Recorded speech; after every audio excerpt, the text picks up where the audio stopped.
दोस्तों नमस्कार, मैं Rajnish Kumar PVR aquaculture farm से। कैसी है मेरी पीवीआर एक्वा फैमिली? आप सब स्वस्थ होंगे और मस्त होंगे।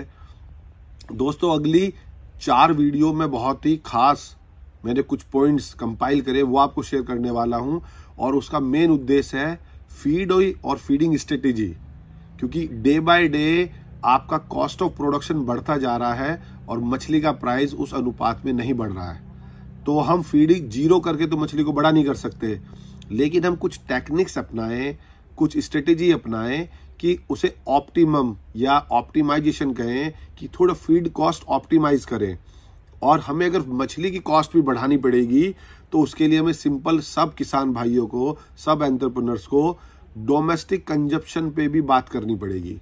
आप ये देख लीजिए, जिस जिस स्टेट में मछली का प्राइस ज्यादा है उस स्टेट्स में उसका कंजप्शन भी सबसे ज्यादा है। जहां पे मछली का प्राइस स्टेबल है, आप देखिए लास्ट के अगर मैं एक डिकेड की बात करूं, फीड प्राइस डबल से ज्यादा हो गया होगा, लेकिन मछली वो पहले भी आपकी 125 रुपए बिकती थी, आज भी 125 की बिक रही है।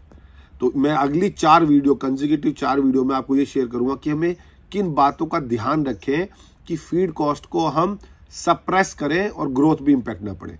सबसे पहले तो हमें अपनी मछलियों का डाइट बेस्ड फॉर्मूला होना चाहिए कि मछली की स्पीसीज और उसकी न्यूट्रिशनल रिक्वायरमेंट क्या है। मैंने कई फार्म्स में देखा है, वो मछली को अगर वो ग्रो आउट फेज में है तो उसको रिक्वायरमेंट 28 प्रोटीन की, तो भी 30 प्रोटीन दे रहे हैं।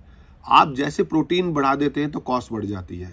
तो न्यूट्रिशनल बेस्ड रिक्वायरमेंट होनी चाहिए मछली की स्पीसीज के अकॉर्डिंग, कि कार्प्स है तो ये है, कैटफिश है तो ये है, आपकी कोल्ड वाटर फिश है तो ये है। तो ये हमें बड़ा ध्यान रखना है कि मछली की रिक्वायरमेंट क्या है, उसके अकॉर्डिंग हम उससे बात करें।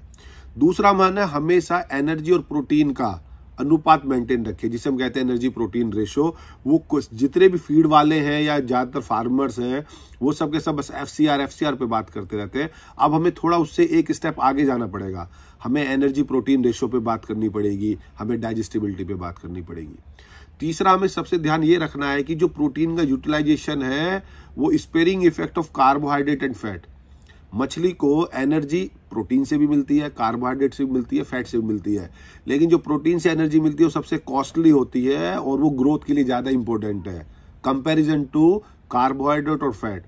तो हमें ये भी देखना है कि वो कौन सी एनर्जी किस स्टेज में मछली किस चीज से ले रही है। सेम एग्जांपल, जब हमारा छोटा बेबी होता है हम उसको चपाती नहीं खिलाते, हम उसको सेरेलैक खिलाते हैं और मिल्क पिलाते हैं, तो उसको वो प्रोटीन कॉस्टली प्रोटीन है, ये हमें ध्यान रखना पड़ेगा।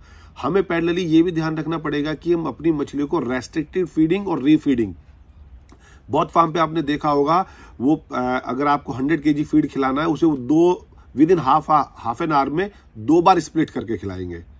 क्योंकि हमारा मेन उद्देश्य इस वीडियो का है कि हम कैसे फीड की कॉस्ट को ऑप्टिमाइज करें, कॉस्ट को कम करें और मछली की ग्रोथ पे इंपैक्ट ना पड़े। तो हमें रीफीडिंग करेंगे तो जितना भी मछली, अगर हमारा कैटफिश प्रजाति की मछली है, मैक्स टू मैक्स 10 मिनट और कार्प्स मैक्स टू मैक्स 25 से 30 मिनट में जितना कंजप्शन कर ले रही है वो मछलियां, हमें वहां पे वो रेस्ट्रिक्ट कर देनी चाहिए फीडिंग पे। अगला हमें ये ध्यान रखना चाहिए, हम अल्टरनेट प्रोटीन परसेंटेज।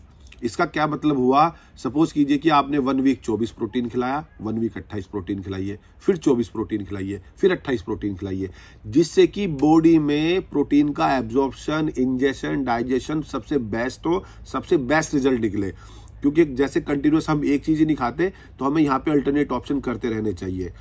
हमें जो मछली का जो फीड है, हमें उसमें यह भी ध्यान रखना चाहिए कि हमारी जो डिफरेंट लेयर्स की फिश है उसके लिए वो फीड उसी लोकेशन पे पहुंच रहा है नहीं पहुंच रहा है, उसकी एनर्जी, जो एनर्जी प्रोटीन रेशो की बात करी, एनर्जी मिनिमम लॉस हो और उसका बॉडी पे जो प्रोटीन मिले वो मैक्सिमम मिले।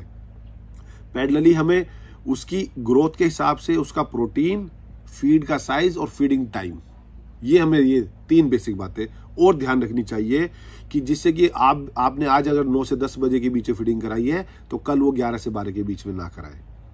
तो ये अगर हम 5-6 बातें इस वीडियो के माध्यम से मैंने आपको शेयर की, अगर आप ये इंप्लीमेंट करनी स्टार्ट करते हैं तो बिलीव कीजिए कि आप कहीं ना कहीं, अगर हम वॉल्यूम में मछलियों को पाल रहे हैं तो हम फीड की कॉस्ट को ऑप्टिमाइज करने की कगार पे आ गए हैं। मेरी नेक्स्ट 3 वीडियो आप जरूर देखें, क्योंकि वो इसी का सबसेट रहेंगी, पार्ट 2, 3 और 4, कि जिसमें वो फीड और फीडिंग स्ट्रेटेजी पे बात करेंगे। धन्यवाद।